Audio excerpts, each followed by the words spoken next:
You're watching InTechnology, a video cast where you can get smarter about cybersecurity, sustainability, and technology.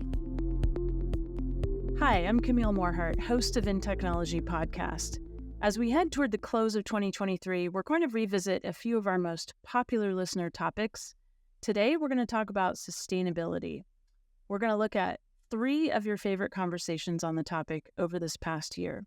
One on green software, one on mapping electricity use, and the last one on energy consumption and reducing energy consumption in the data center. Let's start with green software. You might think this is a software that helps make the world more sustainable, like, for example, helping farmers grow food more sustainably. And there's a role for that, but green software really focuses on reducing emissions software is responsible for. So back in January, I spoke with Asim Hussain, who is Director of Green Software Engineering at Intel, and also co-founder of the Green Software Foundation. He said factoring in software emissions is a shift for many software developers, but it's an important one. So basically, like, software is a driver of emissions. So essentially what we say is there's 3 ways of making software greener. The first is energy efficiency. For me, this was actually quite a surprise. I've been in the software development space for 2 decades now, and I never really knew how it was made. What are the components of it? How is it bought and sold? How does it differ country by country? Which now I find kind of almost a ridiculous position to be in, because it's fundamental to everything that I do is the consumption of electricity. About 80% of all the world's electricity is still made through the burning of coal. I know we hear a lot about renewables and other sources, but most of the world burns coal. And in fact, they burn very dirty coal. We used to burn, much cleaner coal. And then about 20 years ago, people discovered that cleaner coal causes acid rain. And so everybody kind of flipped over to burning kind of a much more dirtier coal that has much greater emissions. So just looking at it from that perspective, consuming, we call energy a proxy for carbon, because you can draw a straight line between energy and carbon emissions.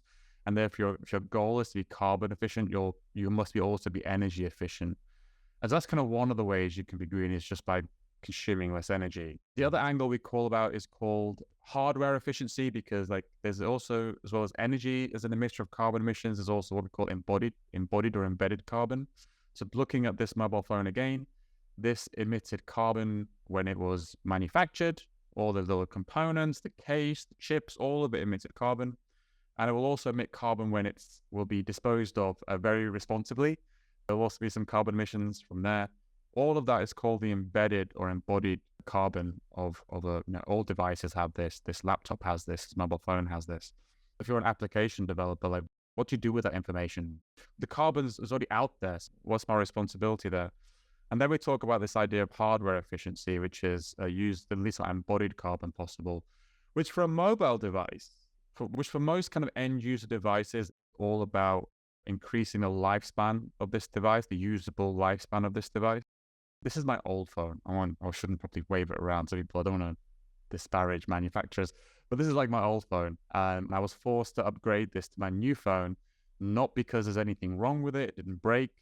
Perfectly fine. It's only 3 years old. The software I needed to use stopped working on it. And that's called software-driven obsolescence. That's one angle. As a software person, you can kind of make your software run on older hardware and therefore reduce the pressure that's constantly there to kind of keep on buying new devices. And there's a final one, which is called carbon awareness. Somebody said in a really interesting way recently, which I love, which is like, energy efficiency is about using less energy, and carbon awareness is about using the right energy. So carbon awareness is about how do you build software, how do you create software that does more when the electricity is clean and less when the electricity is dirty. If you can build software which does more when electricity is coming from cleaner sources, and then when the wind stops blowing and the sun stops shining, can you make your software do less? And that's one way in which you can kind of reduce your carbon emissions. And actually, this is the way there's a huge amount of interest in carbon awareness right now. So one of the reasons people are really excited about it is it's actually one of the easiest ways for organizations to explore green software, because it's not, you have to change some things, but it's much more a decision about when and where you run things. rather than re-architecting an application, which is, quite, an involved process. That was Asim Hussain, Director of Green Software Engineering at Intel and co-founder of the Green Software Foundation. In our full conversation, we also talked about tools to help developers and companies create and adopt green software. Check out the show notes for the link to that full episode. We just heard Asim talk about developers needing to know about electricity consumption, but where are they getting that information? Well, it turns out another popular episode from 2023 helps answer that question. Back in April, co-host Tom Garrison and I spoke with Olivier Corradi, who's founder and CEO of Electricity Maps. The company actually organizes electricity data by grid with a mission to drive the transition to a decarbonized electricity system. As the name of Olivier's company suggests, the Electricity Maps platform actually maps electricity usage globally. And we wanted to talk with Olivier because he's a perfect example of an applied use of software that can actually help people build systems differently and move towards sustainability. Let's hear from him. So the question that we're answering really is to say, when you're using electricity at a particular time in a particular place, where did it physically come from? And what are the carbon emissions associated to your consumption at that moment? You can then see through a graph how much of the electricity is being produced locally and what these sources are. Could be hydro, could be coal, could be gas, could be other things. It also looks at what are the imports and exports of electricity, because at a particular place, you can either produce this electricity locally, or you can get it from neighboring areas, right? And these neighboring areas can also get it from other neighboring areas. We can get back to sort of the technical aspects after. But you can see all of this in the map, and then all of these sources mix together. And if you look at the mix of electricity, you can derive from it the carbon emissions that you would cause, basically, essentially, by consuming electricity at a particular time in a particular area. Are you applying this in a predictive kind of a manner so that you can presume which kind of utilization is kicking in at any given time with the resource? Some of our customers are using it for granular carbon accounting. So we're looking at the historical information in order to make sense of what are my carbon emissions from the electricity usage of my data centers or my factories or other things. But you are correct. We also have a predictive element to it. My vision is that, if we want to truly decarbonize the electricity grid, we will need to make sure that we can use low carbon energy sources everywhere at all times. And right now, its emissions problems of wind and solar means that we need to figure out what we do when the wind is not blowing or the sun is not shining. And so if your dishwasher, for example, is playing its part by getting a signal that, in a couple of hours, there's going to be wind, but right now there's none. So maybe it should actually wait a couple of hours before it schedules itself. And if we could get that automation level built into any flexible device or appliance, we would really be helping out the grid to deal with this fluctuation of renewable electricity. I'm just envisioning like a commercial user. So you've got a big company, it's got lots of employees or whatever else. It's not like a dishwasher that can say, well, I'll just do my work in 2 hours when there's wind. The future use case, though, do you see like batteries being used or whatnot, so that the batteries during non-wind generation or sun, whatever, you rely on batteries, and then when you do have sun and wind, you charge the batteries? Is that kind of part of your vision or no? So if you look at more impactful use cases, such as, grid-connected batteries, for example, then obviously you're going to step into the next level of actionability on the grid, and you're going to help the grid on a different level. Now, the example that I like to showcase as well is, look at data centers. Data centers use so much electricity globally, and they have some flexibility. These jobs can be scheduled with some flexibility. And so if your data center is starting to use electricity at the right time, at the right place, what you're doing essentially is having sort of a virtual battery, because you're avoiding to use electricity at a particular time, and you're displacing that amount of electricity usage to a different time. So in a sense, you're actually storing that electricity in a virtual sense. That was Olivier Corradi, who is based in France and founder and CEO of the company Electricity Maps. And in this final episode of the 2023 Roundup on Sustainability, we're going to look at addressing energy consumption in servers and data centers, where lots of servers get together to make a cloud. It makes sense there'd be a lot of listener interest in the topic. With the increase in cloud computing since the pandemic, there's been more in the news about how much electricity data centers consume to operate the cloud. But to add to that, the explosion of AI tools and data-intensive LLMs that have come about in 2023, those require a huge amount of data center processing power and a demand for more electricity along with it. 4% of the global electricity is being used by data centers today, and that's up from 1% from maybe 5 years ago. That was Lily Looi. She's an Intel fellow as well as chief power architect of Intel's Xeon product line. We spoke back in April about what's being done to reduce energy consumption in data centers.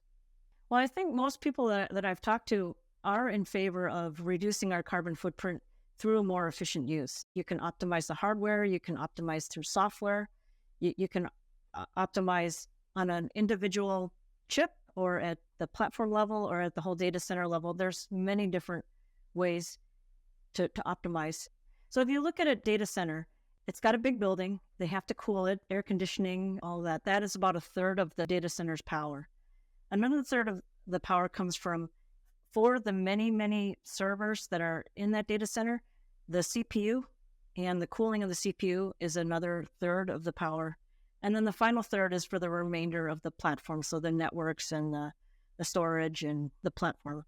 Take us through the CPU and the cooling of the CPU. Like, what is being done on that level to help address that or optimize power consumption? In a data center, each CPU has lots and lots of cores, and it has, memory interface and IO interface and lots of cache. So it's very complex.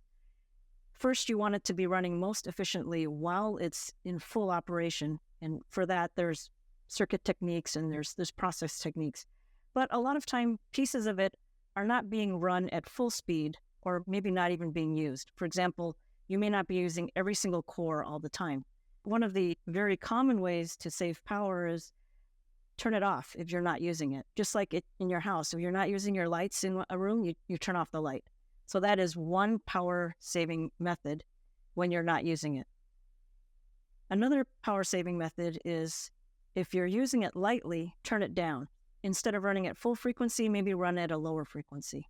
Of course, you have to be careful not to just turn things off and turn things down to the point where it takes a while to turn it back on. So it has to be weighed against whatever kind of performance impact there could be. And you want the intelligence to know when it's okay to turn it off and when it's not.